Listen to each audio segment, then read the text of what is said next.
one of the things that I'm like, man, I wonder how as an employer you haven't been sued yet. My work group chat is all iMessage. Okay. And so I'm like, what type of discriminatory hiring practices are you using to not ruin the group chat? Oh my gosh. Oh, for the library? Yes, it's like near 30 people in this group. Dang. And it is still somehow an iMessage group chat. That's impressive. They're going to hire one person that's not, and they're not going to realize, and they're going to be like, oh, we got to get rid of them. Well, the way the interviews work, you text them to like set up the interviews. So Oh, they already know. There's some conspiracy where I'm like, it's no conspiracy, Joey. Well, do they not hire Android users? Probably don't. I wouldn't. There's a lot to learn about an Android user right off the get. Look, I've made a decision that I'm gonna do something that I said I would never do again. No, Josh. I'm gonna commit blasphemy. Ooh, let's hear it. I'm gonna buy an iPhone. Let's go. I have to hear the details. So I love Android phones. Okay, but why? Why? I like the UI better. I love Apple's hardware. They do really, really cool things. I like the innovation they have. I love the MagSafe charger. That's very cool to me. I love how well all their stuff integrates together. I don't like how Apple organizes themselves, if that makes sense. Okay. I don't like the fact that they don't like to play nice with other companies. It's made them a lot of money. That's why they keep it has made them a lot of money. But the fact is, it's kind of, as much as I like to gripe about it, it's a pretty petty argument. And it'd be a lot easier for me to get connected to people, especially people that I'm discipling, if I can have them all in like an iPhone group message, or I can airdrop photos to Casey, or I can FaceTime people. I really would love to be able to keep using an Android phone, and I can, but it would just make things a lot simpler if I just got iOS. Yeah. That's the way that we got the last Josh. Welcome back to the Back in the Gap podcast, where we talk about life back in the gap and how those stories can educate our future. Today, we're going to be talking about patience. Obviously, we're not going to be able to cover everything involved with patience. But are we patient enough to do it. Can I get an amen on that? But each of us have had some different experiences over the past couple of years. We've had to grow in our patience and better understand what it means. And we'd like to share some of that with you. I think we'll probably cover this topic multiple times because there's a lot of different ways to tackle it, right? Yeah. Patience in the small things, patience in bigger life things, maybe even patience indefinitely in some circumstances that will never change. But today, we're just going to give you a small snippet of what patience is and how it's affected our lives. So, just as a little icebreaker, what does patience mean to you, Luke? Oh, man. I would say being content with your circumstances. I would say for me, most of what it's been is more of I'm looking forward to the future towards X event or this particular time in my life, like being done with high school or being done with college. And so finding contentment where I was really a big struggle and still is to a certain extent. I think I've gotten a lot better at managing it and being okay with current stages of life. And sometimes it's just easier, but I think that for me, whenever I look at patience, it's like, okay, how am I going to be patient in this? I don't know, because I'm not just naturally a super patient person, even though I feel like nowadays a lot of people have told me, wow, you're just a patient person. And I'm like, trust me, it's not just because that's who I am. It's because I've had to learn a lot of how to control some of my emotions regarding things and just, trying to hurry up and wait, if you will. Josh, what about for you? In my mind, patience and if we're talking about like biblical patience and trust are kind of synonymous. Trusting that.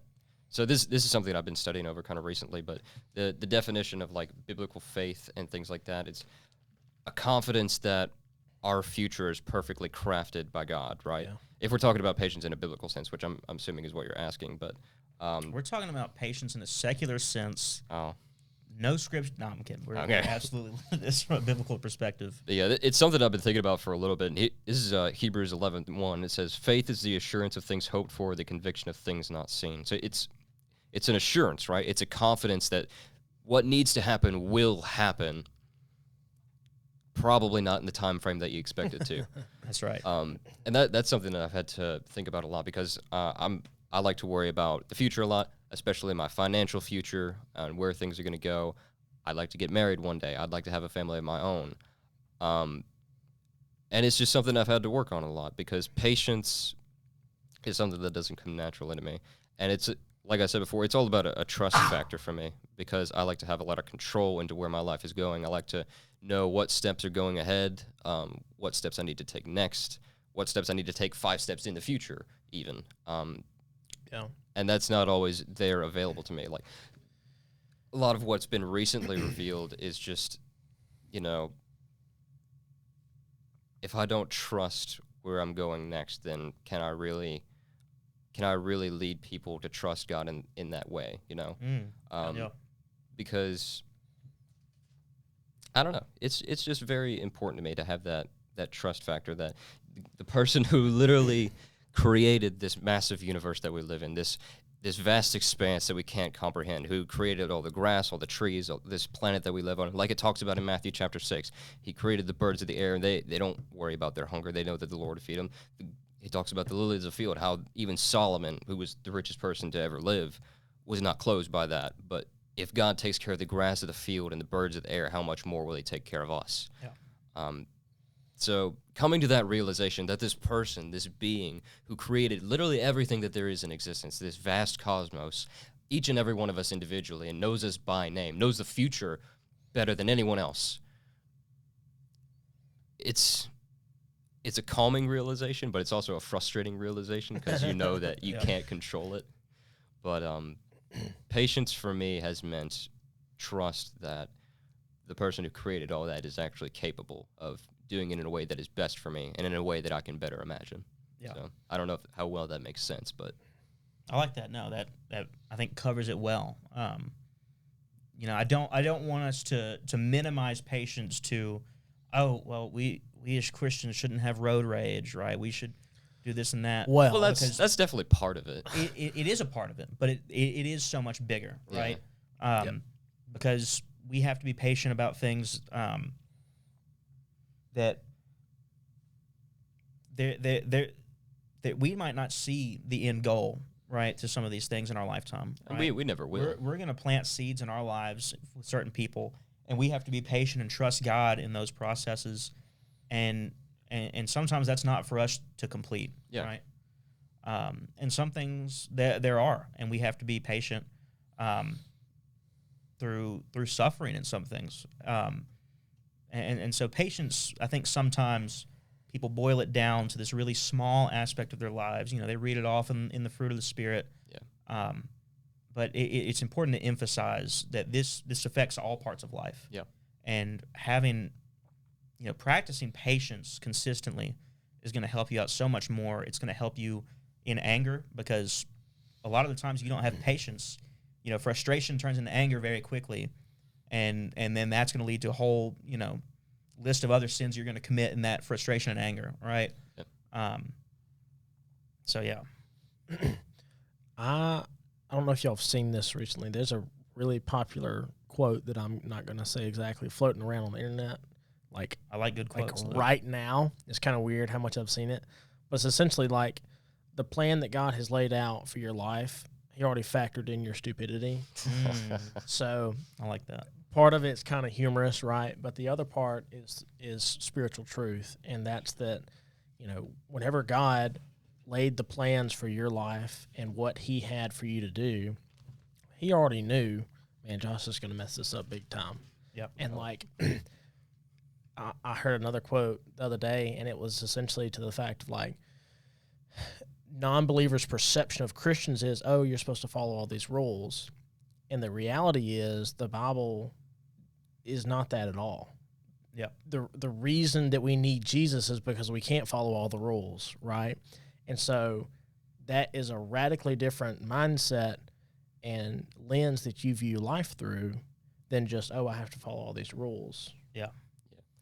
This is one of my favorite passages. This is Psalm 37 verses 23 and 24. It says, "The steps of a man are established by the Lord when he delights in his way. Though he fall, he shall not be cast headlong, for the Lord upholds his hand." So Yep. So I would pose a question to both of you. Sure. What do you think, and this can either be personal or general, what do you think the root of your impatience or impatience in a general sense is? I think for myself, what I've seen over the past few years is a lot of the time when I'm not happy about a certain part of my life, say it's a sin I'm struggling with, or man, I'm not close to God, I want to blame the circumstance that I'm in. It's an immediate thing where I can be like, well, I don't like that I'm here. I want to be out of school. I want to be at my parents' house. I want to be married. And so I'm like, well, I'm almost using these things as an excuse. Sure. And then I quickly turn that into impatience when my circumstances are not to blame, right? God has given us everything we need. And there are certain circumstances he's going to let us be in, even if they aren't the best.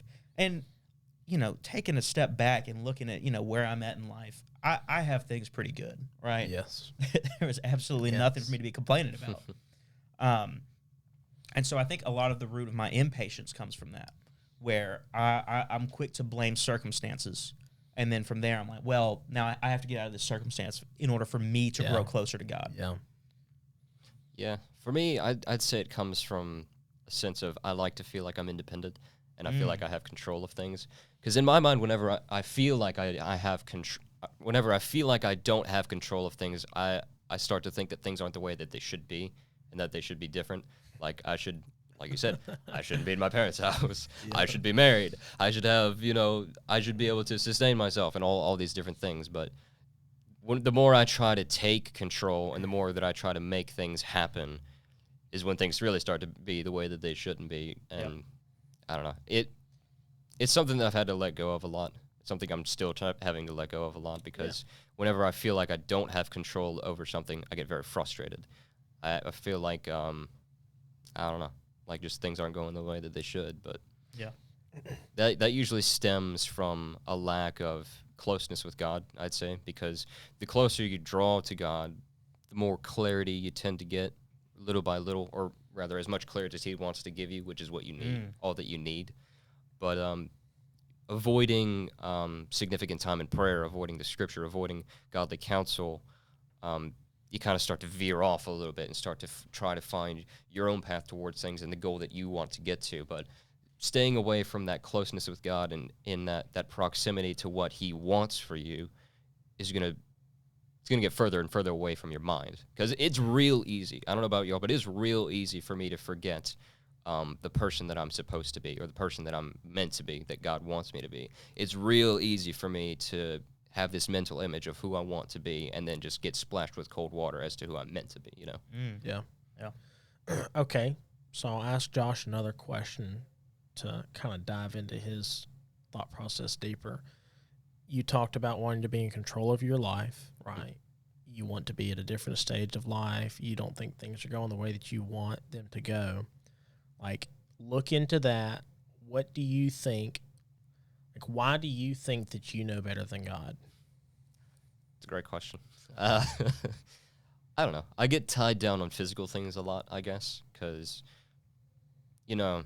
it's kind of a, going back to the independence thing, it makes me feel more, I don't know, I don't want to say valuable, but I guess of more worth if I feel like I have the things that I've accomplished or that I want to accomplish. I don't know. A lot of physical things, a lot of physical aspects, not having that mental image of the impact that I have, the spiritual impact that I could have if I go along with the things that that God wants for me. Like right now, like kind of like Joey was saying, I'm in a great spot right now. I don't have to pay rent. I buy my own food a lot, but if I wanted to, I could just not do that. Yeah. So I'm in a great opportunity to invest a lot of my time, a lot of my efforts back into the church because I don't have to work like a full-time job. I work part-time for I don't know if I can say his name, but the guy that I work for who lets me off for every single church thing that I ask. And Sure. I just have all of this opportunity to be able to invest in people. And that's really what I feel called to right now, is to just give as much time serving the church as I can, instead of, and if I wanted to, I could get a different job and easily be moved out of my parents' house in like a year. Yeah. It's not what I'm called to do. Yep. So. Yes. So I'll speak to this point because, like, a lot of the things that Josh has said, like, I fully, like, that was me, dude. And so for me, like, learning to trust God and to be patient with his timeline for my life has been really, really hard. And part of it is exactly what you said. Like, I want to be in control, which to me is rooted in my own pride and selfishness, my own arrogance, saying that I'm God and that I know what my life should be. Yeah. And whether that's from, okay, I'm going to go and I'm going to accomplish and I'm going to do it, and here's my timeline, God, and you better stick to it, right? Down to, day-to-day stuff. Like, man, I hadn't read my Bible all day. I finally got a minute that's mine, right? I don't have responsibilities to somebody else. I'm not cracking that bad boy open. I'm doing whatever, Yeah. And so whenever I look at that in my life, I'm like, I go back to the question I asked you, like, why do you think that you know better than God, what the plans are for your life in the future? And I'm like, gosh, that's such a stupid thing whenever you get down to it, like how little we know in the grand scheme of things. Yeah. And so it's frustrating whenever you look at it that way, but it also puts things back in perspective of, here's this holy God that is identified with you, that has saved you and continues to provide for you, and yet you're so arrogant you're not going to trust him, right? Yeah. And so whenever God gives me some of those revelations, some of that insight, it allows me to get back on track and go, okay, God, you know better, right? And so the big thing that I started trying to do during the whole process of, okay, well, I'm going to actively trust God with my life, is I'm not going to control the little details like I want to, but instead I'm going to trust God with them.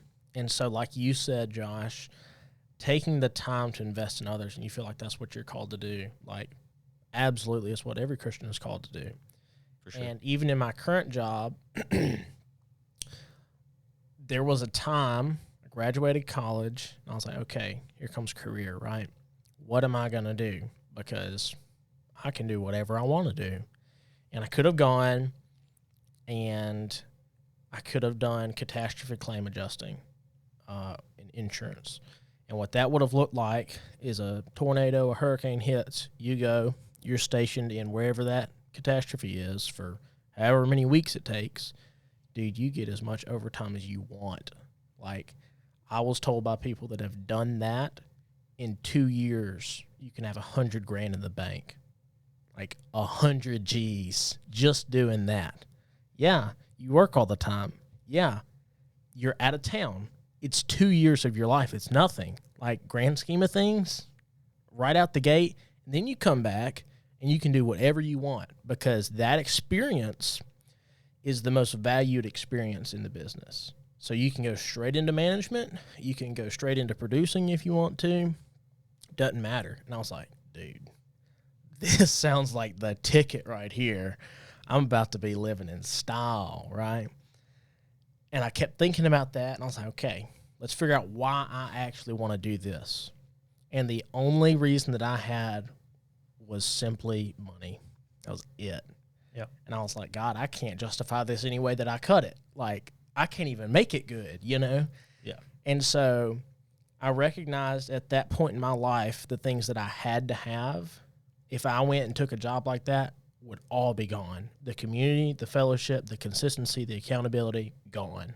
And I was like, those things are more valuable than all of the money that I can ever make in my entire life, because right now is the staging ground for what the rest of my life looks like, right? Okay, well, noted. Let me figure out what I'm actually supposed to do here. And so during that process, I got my current job where, like, similar situation, I'm able to do whatever I want to. in a lot of ways. Like, I get to go have lunch with people and have conversations, and like my department has changed entirely for the good because I was there. And it's not because of me, but it's because God used me and because I was actually obedient to him and said, God, where do you want me to be? You know? So he put me there, and now you've got people's lives that are radically different, you know, and for how many generations is that going to change? I don't know. You know, like you talked about, we don't see some of the fruits of the labor, some of the seeds that have been sown. Those things have an eternal value to them, right? And so whenever I look at my life and I'm like, man, I've been so impatient, yet God has been faithful even in my impatience to guide me and put me back on the path that I'm supposed to be on. And so that trusting process gets a lot easier whenever you have some history to look back on. You go, okay, God, where were you faithful? And you just rattle it off, and it's like, well, it's hard to argue with the facts, you know? Yeah. And so things get a lot easier in that regard. I know that's kind of a long-winded way to go about it, but like you look at why you desire to be in control, and then you look at, okay, God's plan for my life, and then you're able to get a few years down the road and have some history on it. You're like, dude, God is so good. Like, I can't imagine getting married, being a father, seeing your children grow up, and looking at God's faithfulness in that. Like, that's got to be wild, because I see it through the lens of other people right now. Like, I see it through my parents' lenses of having grandkids and seeing their children be successful, and of my siblings having kids and watching their kids grow up. I'm like, dang, you know? I don't know, it's just cool. Yeah. So, Luke, in that experience, you know, you were able to you know, make the choice that maybe you're going to have to spend more time working to get whatever, you know, dollar amount that you're shooting for. Sure. You know, hopefully God has even changed plans on what dollar amount you should shoot for, right? Well, and, you know, I think, you know, similarly for me and Josh, we've both been having to pick, you know, not necessarily what field or what job to go in a specific field, but what field of study to go into. Yeah. You know, I had to make a decision about a year ago. I was in pre-pharmacy when I first started college, and Dark days. After about halfway through my second semester, I was like, man, I don't know if this is where I'm supposed to be. And you know, I talked to people I knew. I made pros and cons list, and I did everything except pray about it because, of course, right. You know, you want to talk about having control. A lot of that for me goes to, I know that my comfort is not on the top of God's list, right? And it's pretty high up on my list. Yeah. And that's just my own selfishness in that. And so it took a while, but you know, finally, you know, sitting down, praying with God, you know, really trying to understand, how do I make this type of decision? And, you know, what decision is going to best glorify you, but also how can I be where I'm supposed to be, right? Yeah. And wrestling with that, you know, I finally got some clarity on that. I'm now in computer science at school. But even when I did start to pray, it was not an instant process, right? It Very was rarely is. Yeah. You know, it takes weeks, and it's something that you have to be consistent at. You know, trying to seek direction from God is not an instant process.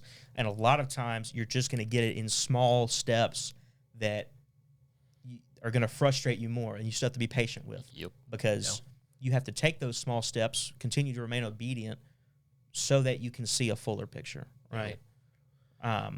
No one knows the full picture of their lives, you know, the second they're born. That's a very slow process. And so having patience in that for myself, and I know also for you, Josh, you're still, you know, having to pray about some of those things, like what, and having patience through that can be extremely difficult. Yeah, no, over the past few months, it's become, like you've been saying, a lot of small things have been hinting at what direction I need to take. And I know over the past few months, something I've been learning is I am closest to the person that I am meant to be whenever I'm serving the church. right? I'm closest to, that guy whenever I'm giving of myself and in leadership, in servanthood, doing, XYZ, going to cross camp or doing men's retreats or whatever. So more recently, I've been deciding to take action to drop out of college, start pursuing a ministry degree online, and just give whatever spare time I can to the church. I'm especially able to do that because of the job that I work at, all of the opportunity, the willingness that my boss has to just let me go and do things. And it's been probably a year decision-making thing, but I've pretty much come to a decision on that, I think. Yeah. But yeah, and that's a process that, I for myself, I still have to pray about where I'm at and make sure that I'm in the right spot. Because there are also things that God calls us to just for a certain amount of time, and having to understand how long you're supposed to be somewhere and when you're supposed to move. Yep. Especially for you, Josh, going into ministry, that's going to be something that you're constantly having to pray about. Like, is this where I need to be right now? True. What am I supposed to be doing right now? There was a point in time when somebody came up to me and asked if I wanted to fill a position at one of the local churches around here as an interim student pastor. And I got lunch with our student pastor about it. I prayed about it a lot. And, whenever you hear that thing for the first time, it's like, oh, God's opening a door. This is my opportunity. But, seeking the Lord about it, praying about it, he's like, nope. You ain't ready for that yet, son. You just sit down. Yeah. Well, it's definitely good not to rush the Lord. Yeah. Yes. But I say that to say, yeah, it's definitely taken a lot of prayer, because if I went with what I thought was best, then it wouldn't have ended very well. Yeah. Because what we think is best is not almost never the best. So what are some of the valuable lessons that God has taught y'all through the journey of learning to be patient? I think, something I talked about before, you have to be able to be content in your circumstances. Because if you really take a step back and you really think, if I could have everything I wanted and were able to just pick myself up from this place in life and put me in this place, would I be where I want to be in whatever, right? That's not gonna change your relationship with God. That's not gonna change how you view sin. That's not gonna change your relationships with other people. Yeah.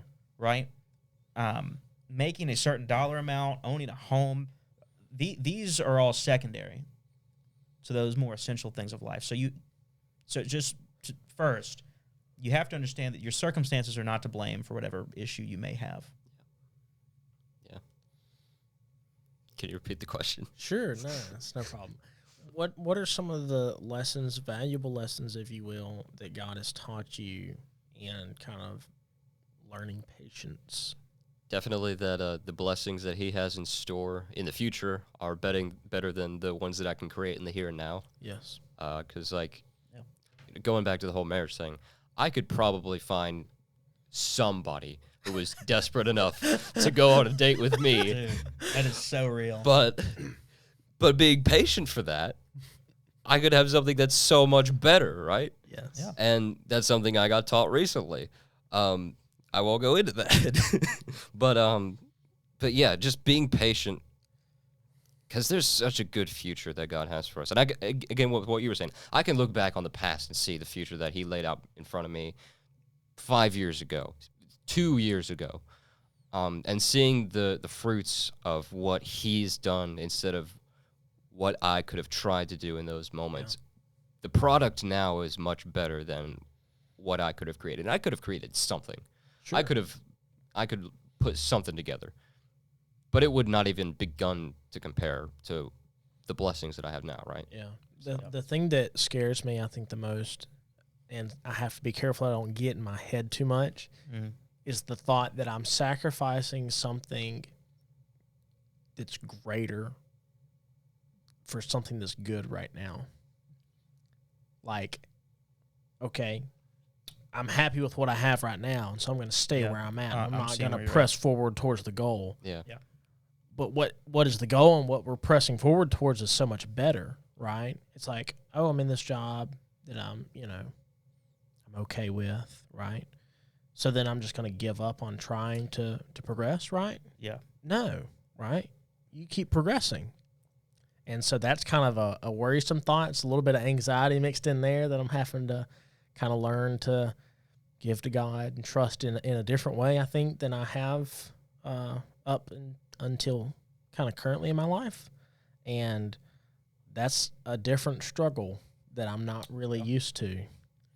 I think it is a tough balance because, we've said multiple times already in the podcast, be content in your circumstances. Yeah. And that can remain true, but also you're probably not where you're going to be forever. No, and you're not supposed to stay where you're at forever. And so going back, you have to stay consistent and patient in prayer of, God, if it's my time to be somewhere else, if it's time for me to change jobs, to move across the country, to serve in a different area in church, whatever it is, you have to be ready for that. But not be so ready that you're envious of someone else, right? Yeah. That you're just hating where you're at currently. Yeah. So I can give kind of a little insert to that. I've had people ask me, like, why are you going to church where you're going to church? Which is kind of a weird question, right? But given the perspective of, okay, I'm in the church that I grew up in, that I've never left, that I've never been a member anywhere else where my father is the pastor. Why haven't you changed, right? Because if you look statistically, it's very rare that a pastor's children do stay wherever he is pastoring, at least currently, right? Yeah. I think that's pretty much an anomaly to, a certain extent. I know plenty of people in our area at other churches, and so it was kind of posed. I've had it posed in multiple different ways, but it's like, why haven't you gone anywhere else, right? Like, I've had people say it in kind of almost a degrading sense of, like, why haven't you left? Like, why haven't you gone and see what the world has to offer? The world in the sense of, like, other churches. Yeah. The like, church world. Yeah. It's Church like culture. it's kind of weird to me that, like, you see churches that way. Like, that's a weird way to see the body of Christ. Let me go see what this one has for me, right? Yeah. I don't think that's the ideology we should have. Rather, it's what can I do where I'm at? Yeah. And so, I've told people, like, God hasn't called me anywhere else. Like, there's a lot of things in my life that I just have not doubted, and I haven't had a reason to doubt at all. Major going into college, the time span that I should graduate college in, and then after I kind of figured out, okay, God, like, I understand I'm supposed to be here locally, the job that I got into, never doubted any of that. Yeah. And another one of those is being here at this church. And I'm not going to lie, it's more difficult in ways that are weird that you wouldn't think about. Like, there's times whenever I will literally go to say something, and I'm like, I'm not going to say that because I'm going to, essentially, I'm going to hear about it later in a certain way. And that's, sometimes some of those things should be said, and sometimes they shouldn't. And so it's kind of comes out in the wash, but I don't know. It's something that I've known, like, God hadn't called you anywhere else, so keep serving where you're at. Yep. And so the question that I posed to y'all was, what are some of the things that you've learned, right? And I would like to answer that question. One of the things I feel like, it's kind of weird to view it this way, but I think that patience for me has been much more of a spiritual discipline than anything else. It's very much more akin to reading your scripture every day or praying every day and seeking God consistently. It's been much more of a thing that, like, I have to have this to sustain, right? Because what I have the tendency to do, and it's with everything, if I get a new hobby or a new interest or anything, dude, I'm all in, like, literally all in. It will consume every thought that I have, and I will just full send every single time.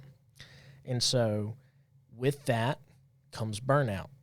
And you have to be careful that you don't just kill yourself, because there will be anything, that you get interested in that'll just drain you. It'll happen quick for someone, I think, that's like me, that has my tendencies. And so with that has been, okay, I've got to trust God with this for some strength and for some wisdom and guidance and clarity in my life, and some of that patience in going forward. But it's much more of I have to wake up every day and choose it, and it's not that it's easy every day, and it's not that, magically, I don't have to think about this anymore. Sometimes it is. Dude, sometimes I roll up into work and they turn on that stupid coffee grinder and I'm like, it's the most annoying sound in the world. Like, can y'all not hear that? Why do we have to grind coffee beans this early in the morning? Why can't we just buy pre-ground coffee beans? So little stuff like that, that'll get under your skin. The road rage, dude, oh my gosh. It makes me so mad.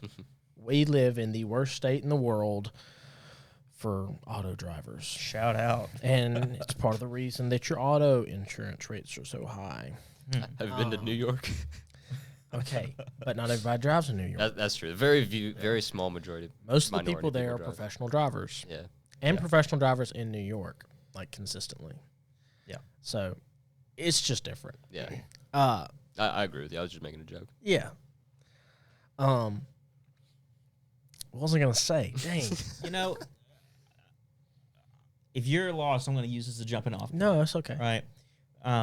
I think the takeaway is patience is not a passive thing. It is an active choice. Yes. And when God tells you, hey, this is not for you yet, that does not mean you sit like a duck until you're ready. Yeah. That means that you're supposed to be preparing yourself. Yeah. It's an active patience. God has told me marriage is not for me right here and right now. Yes. Am I just supposed to sit around and do nothing? No, I'm supposed to work on becoming the husband that I'm supposed to be one day. Exactly. The father I'm supposed to be one day when I want to have children. And these things, patience, a lot of times in the world and in the culture is seen as they're just so it's just built into their personality. It's just a passive part of their being. Yeah. And that is absolutely not the case. It is making the active choice in those small things, right? When there's something bothering you to respond correctly and appropriately, and for some of these things that are longer term to continue to prepare yourself for these bigger things in life. In my closet right now, I have a couple of big plastic bins that's just got dishes, silverware, bath towels and things. I'll every now and then just add a couple of things to the bins. Yeah, slowly preparing yourself. Yeah, to be moved out. Yep. And that's a real tangible thing that you're able to look at. Yeah. Yeah. And for some of these things that are less tangible, I think it is really helpful to write this stuff down. When you're praying to God and He gives you these small little pieces of what's next, don't just let those things slip by. Yeah. So for a long time, I believed that the reason God didn't give me the things that I wanted was because He was punishing me. And I thought, okay, this is because of my own sin, right? I deserve this. I don't get what I want right now because of whatever sin that I've committed. And I had to come to the realization that the reason God didn't give me the things that I wanted was because He was showing mercy to me. Because one, the things that I wanted were not going to draw me closer to Him right then, right? Desiring marriage has always been something that I wanted, right? I think that's something that we've all shared. But if you think about who you were a couple years ago, because that desire hasn't changed, right? That person 2 years ago was not prepared at all to handle the emotional well-being of another human being, right? Oh, yeah. They weren't prepared spiritually to lead that person, okay? And so whenever I sit back and view through the lens that I have now, it's like God was showing me mercy and not giving me those things because I would have screwed it up so bad. Yeah. Right? And I would have caused someone else's life to be a wreck and caused mine to be a wreck too. And whenever I started viewing those things as mercies, that changes your perception of God because it changes from God as this, I don't know, he's just judging me for everything that I'm doing, right? Whereas we understand now with the blood of Christ, like he is showing mercy in the daily and forgiveness of our sins. And I don't know, it's a very different experience on this side of things because in a sense, I'm thankful because he saved me from a lot of things that could have gone very much awry, you know, and you look at where you're at in life now and you're like, man, this is a blessing. And then you're thankful in the present, in the circumstance. Yeah. And I think that's something that I struggled with a lot was looking towards the future, looking towards a goal, not being joyful in any of it. Nothing was satisfying, right? And it's because I tried to fill myself with a desire for something else that was only intended for God, right? And I have the tendency to put people as an idol in my life, right? I want a relationship. I want to be married. Well, then that person gets elevated to the status that they're not meant to be on. And whenever that happens, that person can never be a good enough God for you. They can't compare because they're not perfect like God is. And so then this person that you think is this wonderful person, oh, well, now they've let you down. You're like, oh, that person's horrible. I don't like them, you know? Yeah. So then there's this horrible fallout. And so anyways, there's a lot of mercy that God has shown me in my waiting, in the patience, that I've gotten to see, like, after the fact, okay, God, I see what you were doing. You actually knew a thing or two, and Luke did not. Yeah. So as we kind of, wrap up our discussion, I think just as a couple of, key takeaways, we're going to each kind of boil down our point. And like I said at the beginning of the episode, we'd love to come back to patience. I think it'll be sprinkled in with everything absolutely. else. Yeah. But just as a little, if you remember anything, remember, A, your circumstances are not to blame for how you're feeling with your relationship with God, right? Yeah. And I'd say B would be my solution in the here and now cannot even begin to compare to the solution that God has planned for me in the future with what he wants to have done. Yep. C is to find joy in your circumstances. If you can't be content with where you're at right now, how do you expect to be content wherever God takes you in life? He's got good plans for you. And if you can find a way to serve him now and to be joyful in it, in the circumstances that he has you in now, you're going to be such a more effective servant for God. All right. That's all we have today for the Back in the Gap podcast. We appreciate everyone for listening, and we'll see you next Thursday. This is coming out tomorrow? Yeah, this is coming out tomorrow. Oh, nice. Weekly show. Is it a weekly show? Yep.